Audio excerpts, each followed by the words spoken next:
Finally আমি জয়রামবাটি যে railway platform, সেই রেলওয়ে প্ল্যাটফর্মের একদম কাছে চলে এসেছি। দেখতে পাচ্ছেন এই সাইডগুলো যদি দেখায়, দেখতে পাচ্ছেন কিরকম ভাবে এখানে কনস্ট্রাকশন গুলো করে রেখেছি। চতুর্দিকটা ঘন রয়েছে, দেখতে পাচ্ছেন। হ্যালো এভরিওয়ান, প্রদীপ শীল ব্লগ ইউটিউব চ্যানেলে সকলকে স্বাগত। সবাই কেমন আছেন? আশা করি সবাই ভালো আছেন। তারকেশ্বর বিষ্ণুপুর যে রেল প্রজেক্ট, সেই রেল প্রজেক্টের যে কাজের আপডেট, সেই আপডেট নিয়ে আমি চলে এলাম আজকের এই ভিডিওতে। গত ভিডিওতে আমি একদম আশ্বিনকোটা থেকে বড় গোপীনাথপুর যে রেলওয়ে প্ল্যাটফর্ম, সেই রেলওয়ে প্ল্যাটফর্ম পর্যন্ত কাজের আপডেট দিয়েছিলাম। আজকের এই ভিডিওতে আমি একদম বড় গোপীনাথপুর প্ল্যাটফর্মের আগে যে সাবওয়েটা রয়েছে, আমার পেছনে আপনারা দেখতে পাচ্ছেন এই যে সাবওয়েটা, আর এই পাশে দেখতে পাচ্ছেন পিচ রোড অর্থাৎ পেট্রোল পাম্প। এইখান থেকে একদম জয়রামবাটি যে রেলওয়ে প্ল্যাটফর্ম, সেই রেলওয়ে প্ল্যাটফর্ম পর্যন্ত কাজের আপডেট আজকের ভিডিওতে আমি পুরো কাজের আপডেটটা পুরো লাইনটা ধরে ধরে তুলে ধরবো। আপনাদের কাছে আমার অনুরোধ, আপনারা ভিডিওটা শুরু থেকে একদম শেষ পর্যন্ত দেখতে থাকুন। আর ভিডিওটা ভালো লাগলে লাইক, সাবস্ক্রাইব এবং শেয়ার করতে কিন্তু ভুলবেন না। আর ভিডিওটা কোন লোকেশন থেকে দেখছেন তাও কিন্তু কমেন্ট করে জানাবেন। ভিডিওটা কেমন লাগলো তাও কিন্তু কমেন্ট করে জানাবেন। তাহলে চলুন শুরু করি। দেখতে পাচ্ছেন আমার সামনে যে সাবওয়েটা আছে, এই যে সাবওয়েটা দেখতে পাচ্ছেন, এই যে সাবওয়েটা, এই সাবওয়েটা থেকে আমি আজকে এই ভিডিওটা স্টার্ট করছি। আর এই সাইডে যদি দেখাই, আমি এখন বড় গোপীনাথপুর যে প্ল্যাটফর্মের আগেটাতে আছি। এখানে দেখতে পাচ্ছেন সারি সারি ট্রাক গুলো রয়েছে। এই আজকে ছুটির কারণে এগুলো বন্ধ আছে। আর এখানে এই দিকটা যদি দেখাই, এইদিকে হচ্ছে পেট্রোল পাম্পটা পড়ছে, দেখতে পাচ্ছেন এই যে পেট্রোল পাম্পটা, এই পেট্রোল পাম্পটা অর্থাৎ এইখান থেকে একদম জয়রামবাটি যে প্ল্যাটফর্ম, সেই প্ল্যাটফর্ম পর্যন্ত পুরো লাইনটা ধরে ধরে কাজের কত কি কাজ হয়েছে তার সেই আপডেটটা তুলে ধরছি। দেখতে পাচ্ছেন এখানে যে ট্রাকগুলো রয়েছে, এই সমস্ত ট্রাকগুলো এখন ছুটির কারণে, এটা দেখতে পাচ্ছেন পুরোপুরি ট্রাকগুলো এখন দাঁড়িয়ে আছে। এখন কিন্তু আজকে এই ছুটি আছে, সেই জন্য এই ট্রাকগুলো কিন্তু এখানে কোনো কিছু ট্রাকগুলো চলাচল করছে না। দেখতে পাচ্ছেন এখানে অনেকগুলো ট্রাক আছে। এই ট্রাকগুলো বা ডাম্পারগুলো, এগুলোর সাহায্যে এখানে কিন্তু মাটিকে আনা নেওয়া করা হয়। এই সমস্ত ডাম্পারগুলো কিন্তু বন্ধ আছে, দেখতে পাচ্ছেন। আর এখন যে লোকেশনে আছি সেটা হচ্ছে বড় গোপীনাথপুর যে রেলওয়ে প্ল্যাটফর্ম, সেই রেলওয়ে প্ল্যাটফর্মের আগেটাতে আছি। আর সমস্ত ডাম্পারগুলো যে এখানে দাঁড়িয়ে আছে তা আপনারা কিন্তু এই ভিডিওর মাধ্যমে দেখে কিন্তু বুঝতে পারছেন। আমি আজকের এই ভিডিওতে একদম এই বড় গোপীনাথপুর প্ল্যাটফর্মের অর্থাৎ আগের থেকে একদম জয়রামবাটি প্ল্যাটফর্ম পর্যন্ত পুরো লাইনটা ধরে ধরে প্রপার কাজের আপডেট তুলে ধরছি।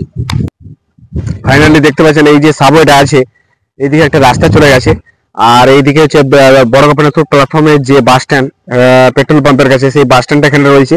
এই সাবওয়েটা কিন্তু এখানে এই সাবওয়েটের যে হাইটটা রয়েছে, সেই হাইটটা পর্যন্ত কিন্তু এখানে মাটি পড়বে। এখানে কিন্তু সেরকম ভাবে এখানে কিন্তু মাটি কিন্তু পড়েনি, তা আমরা দেখি বুঝতে পারছেন।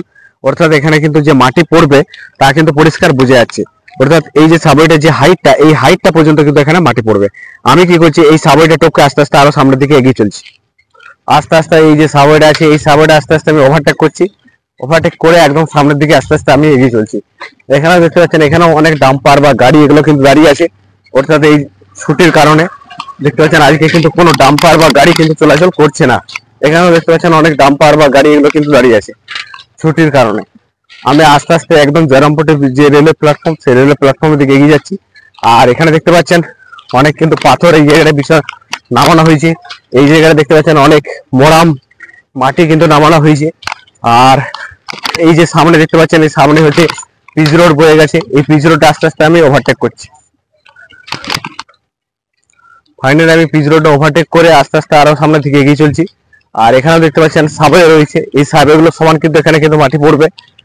পরপর এখানে দুটো সাবওয়ে রয়েছে, এই সাবওয়ে সমান কিন্তু এখানেও কিন্তু মাটি পড়বে। দেখতে পাচ্ছেন এখানে কিন্তু মাটি সেরকম ভাবে পড়েনি। আর অনেকদিন ধরেই আগে যে অবস্থায় ছিল এখনো কিন্তু সেই অবস্থাতেই আছে। আমি আস্তে আস্তে আরো সামনের দিকে এগিয়ে চলছি। সামনে আবার একটা সাবওয়ে পড়েছে, দেখতে পাচ্ছেন এই যে সাবওয়েটা, এই সাবওয়েটাও কিন্তু এখানে কিন্তু মাটি কিন্তু আরো পড়বে। অর্থাৎ এখানে কিন্তু সেরকম ভাবে কিন্তু মাটি পড়েনি, দেখতে পাচ্ছেন। আমি আস্তে আস্তে এই সেই সাবওয়েটা রয়েছে, এই সাবওয়েটাকে ওভারটেক করছি। ওভারটেক করে আমি আস্তে আস্তে সামনের দিকে এগিয়ে চলছি। দেখতে পাচ্ছেন এখানেও কিন্তু এই সাবওয়েটার সমান কিন্তু মাটি সেরকম ভাবে পড়েনি, হালকা ফুলকা কিন্তু মাটি পড়ে রয়েছে। আর দেখতে পাচ্ছেন এই যে মাটিগুলো পড়ে রয়েছে, এই মাটিগুলো কিছু পরিমাণ মাটি পড়ে ফেলেছে। এখানেও কিন্তু এখানে যে প্রচন্ড পরিমাণে মাটি পড়বে তা কিন্তু দেখে পরিষ্কার বোঝা যাচ্ছে। এখানে দেখতে পাচ্ছেন এই যে রাস্তাটা চারপাশটা যদি দেখায় আমাদেরকে, এখানে যে মাটির যে হাইটটা হবে সেই হাইটটা কিন্তু প্রচন্ড পরিমাণে একটা হাইট হবে। অর্থাৎ এখানে যে মাটি পড়েনি তা কিন্তু পরিষ্কার বোঝা যাচ্ছে। আর এখানে দেখতে পাচ্ছেন রেলের যে খুঁটিগুলো, এই যে পোলগুলো, এটা হচ্ছে এই আকৃতির পোল। এখানে যে ইলেকট্রিক পোলগুলো রয়েছে, এই পোলগুলো কিন্তু সাইডে সাইডে কিন্তু রেল লাইনের পাশে গেছে। আমি আস্তে আস্তে আরো সামনের দিকে এগিয়ে চলছি। ফাইনালি আমি ওই দিক থেকে হাঁটতে হাঁটতে অনেকটাই চলে এলাম, দেখতে পাচ্ছেন। আর এখানে দেখতে পাচ্ছেন ইলেকট্রিক যে খুঁটিগুলো আছে, সেই ইলেকট্রিক খুঁটিগুলো কিন্তু একদম আন্ডারগ্রাউন্ড হয়ে ওই ইলেকট্রিক খুঁটির সাথে যুক্ত হয়েছে। আর ওই দিক থেকে অর্থাৎ বড় গোপীনাথপুর থেকে আমি এই দিক থেকে এলাম। আর এখানে দেখতে পাচ্ছেন ইলেকট্রিক খুঁটিগুলো চারপাশে রয়েছে। হ্যাঁ, সাইডে সাইডে ইলেকট্রিক পোলগুলো অর্থাৎ 11 কেভি যে লাইনগুলো, সেই লাইনগুলো কিন্তু সাইডে সাইডে রয়েছে। অর্থাৎ একটা লাইনে কিন্তু রেলের উপর দিকে কিন্তু যায়নি। এরপর আমি আস্তে আস্তে একদম আরো সামনের দিকে এগিয়ে যাচ্ছি। এই দিকটা পড়বে আমার ক্যামেরাটা যেদিকে ঘোরানো আছে, এই দিকটা পড়বে এই দিকটা পড়বে জয়রামবাটি রেলওয়ে প্ল্যাটফর্ম। সেই রেলওয়ে প্ল্যাটফর্মের কাছে আস্তে আস্তে পুরো লাইনটা ধরে ধরে আমি আস্তে আস্তে এগিয়ে যাচ্ছি। আর এখানে দেখতে পাচ্ছেন এই যে সাইডগুলো, এই সাইডগুলো ঘাস চাংড়া দিয়ে দিয়েছি, দেখতে পাচ্ছেন ঘাস চাংড়া বসিয়ে দিয়েছি কেটে কেটে, অর্থাৎ মাটিটা যাতে ভবিষ্যতে ধস না নেমে যায় সেই জন্য এই জায়গাটায় কিন্তু ঘাসের চাপ কিন্তু কেটে কেটে দিয়েছে। আর এই জায়গাটা দেখতে পাচ্ছেন সাবওয়েটা আছে, এইদিকে যেহেতু এইদিকে একটা রাস্তা চলে গেছে আর এইদিকেও রাস্তা চলে গেছে, সেই জন্য এখানে এই সাবওয়েটা তৈরি করা হয়েছে। এই সাবওয়েটা যারা তৈরি করেছে সেই মিস্ত্রিরা বা লেবাররা কিন্তু এই টিনের ঘরে কিন্তু থাকে। আমি আস্তে আস্তে এই সাবওয়েটা সমান কিন্তু এখানে কিন্তু আরো মাটি পড়বে। আমি আস্তে আস্তে এই সাবওয়েটা টপকে আরো সামনের দিকে এগিয়ে যাচ্ছি। এই জায়গাটাই দেখতে পাচ্ছেন, এই জায়গাটাই যে মাটিটা পড়ে রয়েছে, অনেকটাই হাইটটা রয়েছে, তা কিন্তু দেখে বোঝা যাচ্ছে। আর এই সাইডগুলো দেখতে পাচ্ছেন, সাইডগুলো ঘাসের চাপ বা চাংড়া কিন্তু বিছিয়ে দেওয়া হয়েছে। আর এখানে বৃষ্টির কারণে এই ঘাসগুলো কিন্তু আবার নতুন করে গজাতে শুরু করেছে, দেখতে পাচ্ছেন। আর এই ঘাসগুলো দিয়ে দেওয়ার একটাই কারণ এই যে বৃষ্টির কারণে এইখানে মাটি কিন্তু প্রচন্ড পরিমাণে গলে যাবে এবং গলে গিয়ে সব সাইডে কিন্তু নেমে যাবে। সেই জন্য এই ঘাসগুলো দেওয়ার ফলে এখানে মাটি কিন্তু গলবে না, অর্থাৎ বৃষ্টির সাথে সাথে মাটিটা কিন্তু যাবে না, ঘাসের যে চাংটা রয়েছে সেই চাংটা কিন্তু আটকে দিবে। আর এখানে দেখতে পাচ্ছেন এই যে সাবওয়েটা রয়েছে, এই সাবওয়েটা উপরে কাজ কমপ্লিট, কিন্তু সাইডের যে কাজগুলো সেই কাজগুলো কিন্তু এখনো বাকি আছে। আর এখানে মাটি কিন্তু সমানভাবে পড়ে গেছে। আমি আস্তে আস্তে আরো সামনের দিকে এগিয়ে চলছি। দেখতে পাচ্ছেন এই একটা ইলেকট্রিক পোল রয়েছে আর এই সাইডেও একটা ইলেকট্রিক পোল রয়েছে। এই ইলেকট্রিক পোলগুলো সমস্ত পোলগুলোই কিন্তু আন্ডারগ্রাউন্ড ভাবে নিয়ে যাওয়া হয়েছে। আমি আস্তে আস্তে আরো সামনের দিকে এগিয়ে চলছি। এই সাইডেও যদি সেই লাইনের সাইডটাও যদি দেখাই, এখানে দেখতে পাচ্ছেন পুরো লাইনটা ধরে ধরে একদম ঘাসের চাপ কিন্তু বিছানা হয়েছে। এই সাইডটাও যদি আপনাদেরকে দেখাই, এই সাইডটা সেরকম, এই সাইডটাও কিন্তু তাই আছে, ঘাসের চাপ কিন্তু বিছানা হয়েছে। আমি আস্তে আস্তে একদম আমার ক্যামেরাটা যেদিকে ঘোরানো আছে জয়রামবাটি যে রেলওয়ে প্ল্যাটফর্ম, সেই জয়রামবাটি রেলওয়ে প্ল্যাটফর্মের দিকে আস্তে আস্তে এগিয়ে যাচ্ছি। আর এই জায়গাটা দেখতে পাচ্ছেন যে এই জায়গাটা যে সাবওয়েটা হয়েছে, এই জায়গাটায় একটা খালের মতো রয়েছে, এখানে কিন্তু আরো কংক্রিটের কাজ হবে, অর্থাৎ এখানে কিন্তু আরো মাটি পড়বে। দেখতে পাচ্ছেন এই সাইডটা এই একটা ধারে মাটি পড়েছে আর এই সাইড গুলো কিন্তু আরো মাটি পড়বে। আমি আস্তে আস্তে আরো সামনের দিকে এগিয়ে চলছি। দেখতে পাচ্ছেন এখানে এই সাইডে এখানেও কিন্তু ইলেকট্রিক পোল গুলো সাইডে নিয়ে যাওয়া হয়েছে। আর এখানে দেখতে পাচ্ছেন এখন আজকে ছুটির কারণে দেখতে পাচ্ছেন এখানে গাড়িগুলো কিন্তু সমস্ত কিছু গাড়িগুলো অফ আছে। দেখতে পাচ্ছেন এই যে গাড়িগুলো সমস্ত গাড়িগুলোই কিন্তু এখানে কিন্তু আজকে কাজ বন্ধ আছে পুরো। সেই জন্যই আমিও ছুটি পেয়েছি আর সেই জন্যই আমি কিন্তু পুরো লাইনটার রিভিউ আপডেট দিয়ে দিচ্ছি। আমিও অন্য কাজে ব্যস্ত থাকি আর যখনই কাজের থেকে সময় পাই, ফাঁকা পাই, তখনই কিন্তু আমি এই ভিডিওগুলো করি। দেখতে পাচ্ছেন আমি আস্তে আস্তে আরো সামনের দিকে এগিয়ে চলছি। আর এখানে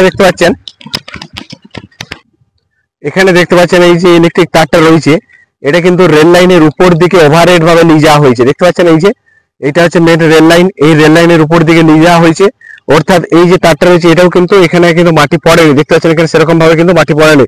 এইদিকে যে হাইটটা রয়েছে অর্থাৎ এখানে কিন্তু সেরকম ভাবে মাটি পড়েনি, এটা কিন্তু সব আন্ডারগ্রাউন্ড হবে। আমি আস্তে আস্তে আরো সামনের দিকে এগিয়ে চলছি। দেখতে পাচ্ছেন সামনে আবার একটা সাবওয়ে পড়ছে। এই যে সাবওয়েটা তৈরি করা হয়েছে, এই সাইডেও একটা রাস্তা চলে গেছে আর এইদিকে একটা রাস্তা চলে গেছে, অর্থাৎ সেই জন্য এই সাবওয়েটা কিন্তু তৈরি করা হয়েছে। আমি আস্তে আস্তে একদম এই সাবওয়েটা ওভারটেক করছি, ওভারটেক করে একদম আস্তে আস্তে আরো সামনের দিকে একদম এগিয়ে চলছি। এই সাবওয়েটা পেরিয়ে আস্তে আস্তে আমি যত এগিয়ে যাচ্ছি, সাইডে দেখতে পাচ্ছেন প্রচন্ড পরিমাণে মাটি কিন্তু রাখা রয়েছে। এই মাটিগুলো কিন্তু এই লাইনের উপর বসবে, অর্থাৎ একটা লেভেল করা হবে। এখানে যে মাটির লেয়ারটা যথেষ্ট পরিমাণে কম একটা লেয়ার, এই মাটিগুলো ফেলে এখানে লেয়ারটা কিন্তু আস্তে আস্তে আরো বাড়ানো হবে। দেখতে পাচ্ছেন যত এগিয়ে যাচ্ছি তত কিন্তু এই মাটির লেয়ার কিন্তু আস্তে আস্তে দেখতে পাচ্ছি। আর সামনে আবার একটা সাবওয়ে দেখতে পাচ্ছি। এই যে সাবওয়েটা আছে, এই সাবওয়েটা এখানে এই সাইডের কাজ কিন্তু পুরোপুরি কমপ্লিট হয়নি। উপরে এখানে মাটি পড়েছে ঠিকই, কিন্তু এখানে সেরকম ভাবে কিন্তু মাটি পড়েনি। এই সাইডে যদি দেখাই আমি আস্তে আস্তে, এই সাইডে যদি দেখাই আস্তে আস্তে আরো আমি সামনের দিকে একদম এগিয়ে চলছি। এখানেও কিন্তু মাটি কিছু জড়ো করে রাখা আছে, দেখতে পাচ্ছেন। সামনে আবার একটা সাবওয়ে পড়েছে, দেখতে পাচ্ছেন সামনে আবার একটা সাবওয়ে পড়েছে। আর এখানে পাড়া প্রতিবেশী বলে এই সাবওয়েটা করা হয়েছে, আন্ডার ভেহিকেল সাবওয়ে, অর্থাৎ এখানে মানুষজন গাড়ি সাবওয়েটা ভিতর দিকে যাবে, দেখতে পাচ্ছেন। এটা হচ্ছে সাবওয়ে। আস্তে আস্তে আমি আরো সামনের দিকে এগিয়ে চলছি। এখানেও কিন্তু এই সাবওয়েটার সময় কিন্তু এখানে মাটি পড়বে, দেখতে পাচ্ছেন। আস্তে আস্তে আমি আরো সামনের দিকে এগিয়ে চলছি। এখানে প্রচন্ড পরিমাণে একটা মাটি যে পড়বে তা কিন্তু দেখে পরিষ্কার বোঝা যাচ্ছে। ফাইনালি দেখতে পাচ্ছেন আর একটা সাবওয়ে রয়েছে। এই সাবওয়েটা যথেষ্ট পরিমাণে হাইট রয়েছে। আস্তে আস্তে আমি এই হাইটটা উঠছি। এখানে দেখতে পাচ্ছেন এই সাবওয়েটা আস্তে আস্তে আমি টপকে গেলাম। আর এই জয়রামবাটির যে রেলওয়ে প্ল্যাটফর্ম, সেই রেলওয়ে প্ল্যাটফর্মে একদম সন্নিকটে পৌঁছে গেছি আমি। অনেকগুলো স্লিপার কিন্তু এখানে নামানো রয়েছে। আর আমি চারপাশটা একদম দেখিয়ে দিচ্ছি যাতে আপনারা প্রপার জিনিসটা বুঝতে পারেন। পুরো যে লাইনটা সম্বন্ধে ধারণা, সেই ধারণাটাও কিন্তু আপনাদের কমপ্লিট হয়ে যাবে। সেই ধারণাটাও আপনাদের একটা ডাউট যেটা আছে সেই ডাউটটা ক্লিয়ার হয়ে যাবে। একদম জয়রামবাটি যে রেলওয়ে প্ল্যাটফর্ম, সেই রেলওয়ে প্ল্যাটফর্মে একদম সন্নিকটে আমি পৌঁছে গেছি। চারপাশটা যদি দেখাই তাহলে কিন্তু আপনারা পরিষ্কার বুঝতে পেরে যাবেন। একদম জয়রামবাটি যে রেলওয়ে প্ল্যাটফর্ম, সেই রেলওয়ে প্ল্যাটফর্মের একদম সন্নিকটে কিন্তু আমি পৌঁছে গেছি। আর এখানে লাইনটা কিরকম অবস্থায় আছে তা কিন্তু আপনারা কিন্তু এই ভিডিওটা দেখেই কিন্তু বুঝতে পারছেন যে এখানে লাইনটা কিরকম অবস্থাতে আছে। আর এখানে লাইনটা মাটি আরো পড়বে কিনা তাও কিন্তু আপনারা কিন্তু বুঝতে পারছেন। সামনে যে সাবওয়েগুলো আছে সেই সাবওয়ের সমান কিন্তু মাটি পড়েছে। এখানে কিন্তু আরো প্রচন্ড পরিমাণে কিন্তু মাটি পড়বে, তা কিন্তু পরিষ্কার বোঝা যাচ্ছে। এরপর আস্তে আস্তে এই যে সাবওয়েটা আছে, এই সাবওয়েটা আমি আস্তে আস্তে ওভারটেক করছি এবং উপর দিকে উঠে একদম জয়রামবাটি যে প্ল্যাটফর্মটা আপনারা দেখতে পাচ্ছেন, এটাই হচ্ছে জয়রামবাটি রেলওয়ে প্ল্যাটফর্মের একদম কাছাকাছি আমি চলে এসেছি, দেখতে পাচ্ছেন। আর চারপাশটা যদি দেখাই তাহলেও কিন্তু আপনারা কিন্তু বুঝতে পারছেন, দেখতে পাচ্ছেন এখানে। আর এই যে ঘরগুলো রয়েছে, এই ঘরগুলো মিস্ত্রি বা লেবাররা থাকে যারা এই প্ল্যাটফর্মে কনস্ট্রাকশনের কাজ করছে, বিভিন্ন সাবওয়ের কাজ করছে, বিভিন্ন আন্ডার ভেহিকেলের কাজ করছে, এই সমস্ত। ফাইনালি আমি জয়রামবাটি যে রেলওয়ে প্ল্যাটফর্ম, সেই রেলওয়ে প্ল্যাটফর্মের একদম কাছে চলে এসেছি, দেখতে পাচ্ছেন। এই যে প্ল্যাটফর্মটা হচ্ছে, এটাই হচ্ছে জয়রামবাটি একদম রেলওয়ে প্ল্যাটফর্ম। এই প্ল্যাটফর্মটা মা শারদার যেহেতু জয়রামবাটিতে জন্মস্থান, সেই মা শারদার যেরকম মন্দির, সেই মন্দিরের আদলে কিন্তু এই প্ল্যাটফর্মটা হচ্ছে, দেখতে পাচ্ছেন। এই প্ল্যাটফর্মটা পুরো চারপাশটা আমি ঘুরে ঘুরে আমি আপনাদেরকে দেখাবো যে প্ল্যাটফর্মের ডিজাইন বা প্ল্যাটফর্মের কনস্ট্রাকশন সমস্ত কিছু আমরা আপনাদেরকে ঘুরে ঘুরে দেখাচ্ছি। দেখতে পাচ্ছেন এখানে প্ল্যাটফর্মটা, এই যে সমস্ত কিছু যে লোহার পাইপগুলো ব্যবহার করা হয়েছে, অর্থাৎ এখানে সাপোর্ট দিতে এখানে সমস্ত ধরনের লোহার পাইপ কিন্তু ব্যবহার করা হয়েছে, দেখতে পাচ্ছেন। আর এখানে বিমগুলো দেখতে পাচ্ছেন, এখানে ছাদ ঢালাই হয়তো হবে বা হয়েছে, হবে নিশ্চয়ই, সেই জন্য এখানে কিন্তু একটা সাপোর্টিং দিয়েছে, দেখতে পাচ্ছেন। আর এখানে কিন্তু বাঁশের একটাও ব্যবহার করা হয়নি, দেখতে পাচ্ছেন। প্ল্যাটফর্মটা কতটা চওড়া বা কতটা বড় তা কিন্তু আপনারা পরিষ্কার বুঝতে পারছেন। অর্থাৎ আর কিছুদিনের মধ্যেই কিন্তু এখানে ছাদ ঢালাই কিন্তু হবে এই প্ল্যাটফর্মে, দেখতে পাচ্ছেন। প্ল্যাটফর্মটা কতটা বড় তা কিন্তু পরিষ্কার কিন্তু আপনারা বুঝতে পারছেন। এখানে দেখতে পাচ্ছেন কাঠের সাপোর্টিং দিয়ে রেখেছে, অর্থাৎ কনস্ট্রাকশনের যে ছাদ ঢালাই সিলিং, সেই ছাদ ঢালাইয়ের মধ্যে কিছুদিনের মধ্যেই শুরু হবে।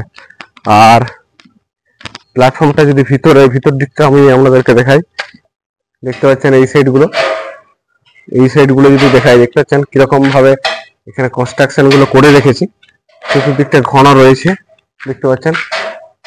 কনস্ট্রাকশনে কিরকম ঢালাই গুলো করে রয়েছে তা আপনারা পরিষ্কার কিন্তু বুঝতে পারছেন। এই সাইডটাও যদি দেখাই আপনাদেরকে, আর এখানে যে কটা আছে সে কটা সমস্ত কিছু কিন্তু লোহার পাইপ একদম ফিটিং দিয়ে আছে, দেখতে পাচ্ছেন।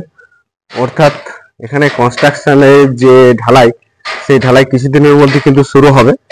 আর এখানে কিরকম অবস্থাতে রয়েছে তা আপনারা কিন্তু এই জয়রামবাটি যে রেলওয়ে প্ল্যাটফর্ম, সেই রেলওয়ে প্ল্যাটফর্মের একদম যে কিরকম ভাবে ঢালাইটা চলছে তা কিন্তু আপনারা কিন্তু পরিষ্কার এই ভিডিওর মাধ্যমে দেখে বুঝতে পেরে যাবেন।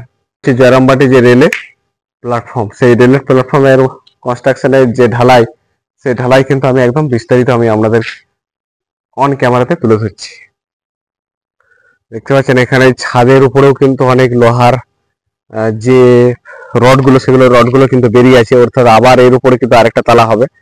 একদম পুরো যে প্ল্যাটফর্মটা একটা বিরাট একটা যে প্ল্যাটফর্ম হচ্ছে তা কিন্তু দেখে বোঝা যাচ্ছে। এই প্ল্যাটফর্মের যে লেন্থটা, সেই লেন্থটাও কিন্তু অনেকটা বড় দেখতে পাচ্ছেন। এটাই হচ্ছে জয়রামবাটি রেলের প্ল্যাটফর্ম।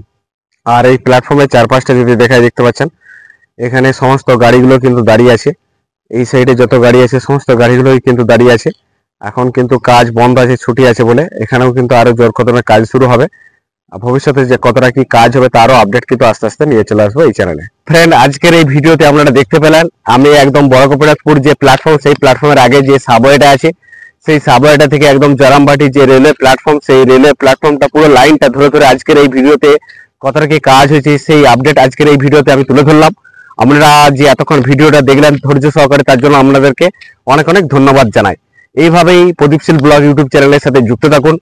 আর আস্তে আস্তে কতটা কি কাজ হলো পুঙ্খানুপুঙ্খ আপডেট আস্তে আস্তে এই চ্যানেলে নিয়ে আসবো। এবং আপনারা বেশি বেশি করে আরো সাপোর্ট করুন। এই ভিডিওটা ভালো লাগলে কমেন্ট করে জানাবেন কিরকম লাগলো, আর কে কোন লোকেশন থেকে ভিডিওটা দেখলেন তাও কিন্তু কমেন্ট করে জানাবেন। আর ভিডিওটা প্রচুর পরিমাণে শেয়ার করবেন। ধন্যবাদ, দেখা হবে পরের ভিডিওতে। ততক্ষণ আপনারা ভালো থাকুন, সুস্থ থাকুন।